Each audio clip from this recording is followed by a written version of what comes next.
જય શ્રી કૃષ્ણ। આજ આપણે બનાવીશું પુલાવ ભાત। તેમાં આપણે બધું વેજીટેબલ કટિંગ કરીને રેડી રાખ્યું છે। 1 નંગ કેપ્સિકમ, થોડી કોબી, 2 નંગ ગાજર, 1 નંગ બટેટું ને કાંદા, 1 નંગ લીંબુ, 1 નંગ ટમેટું, થોડાક લીલા વટાણા લીધા છે।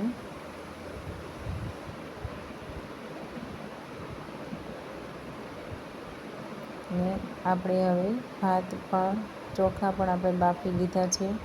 તે પણ અગાઉ બાફવા પડે છે એટલે સરસ છૂટા પડે છે અને સરસ થાય છે। એક કઢાઈમાં 4 થી 5 પાવડા તેલ નાખવાનું છે।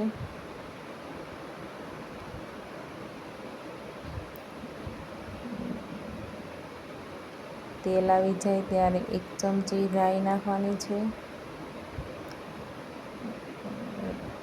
1 ચમચી જીરું નાખવાનું છે, આખું જીરું આવે તે। 1 ચમચી હિંગ નાખવાની છે। ત્યારબાદ મીઠો લીમડો નાખવાનો છે। ત્યારબાદ વટાણા, ગાજર બંને થોડીક વાર હલાવવાના। ત્યારબાદ આપણે જે બધું કટિંગ કર્યું છે તે નાખશું। બટેકા નાખશું,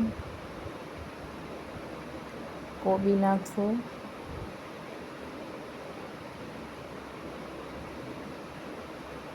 ત્યારબાદ કેપ્સિકમ નાખશું, ત્યારબાદ લીલા કાંદા છે તે નાખશું। સારી રીતે મિક્સ કરી દઈએ અને 5 થી 10 મિનિટ ચડવા દેવાના છે એટલે બધા આપણા વેજીટેબલ સરસ ચડી જાય। થોડીક વાર ધીમે ધીમે હલાવવાનું છે। ત્યારબાદ આપણે આદું હતું તે ખમણીને તે નાખવાનું છે।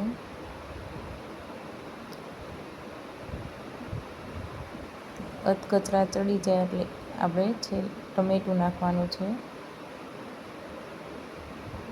પછી ધીમે ધીમે હલાવવાનું છે। બધા વેજીટેબલ ચડી જાય ત્યાર પછી બધા મસાલા નાખવાના છે। હળદર 1 ચમચી, 1 ચમચી લાલ મરચું પાવડર, 2 ચમચી જીરું દળેલું અને સ્વાદ અનુસાર મીઠું નાખવાનું છે અને બધા મસાલા મિક્સ કરી દઈએ।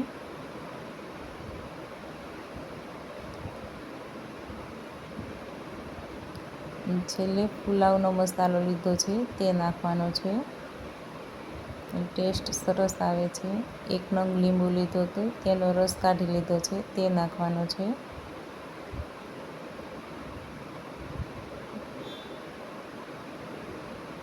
ત્યારબાદ આપણે જે ભાત બાફેલા તૈયાર કર્યા હતા તે નાખવાના છે અને ધીમે ધીમે હલાવવાનું છે એટલે આપણે સરસ ભાત છૂટા પડે તેવી રીતના હલાવવાનું છે।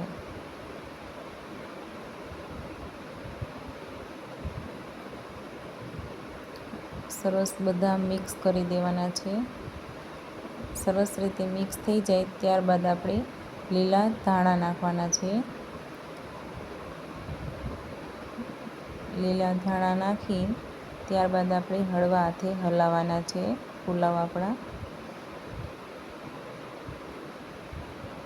સરસ બની ગયા છે। આપણા પુલાવ રેડી થઈ ગયા છે અને હવે આપણે એક પ્લેટમાં લઈ લઈએ। જો આપણને પુલાવ ગમે તો લાઈક અને સબસ્ક્રાઈબ કરવાનું ભૂલતા નહીં।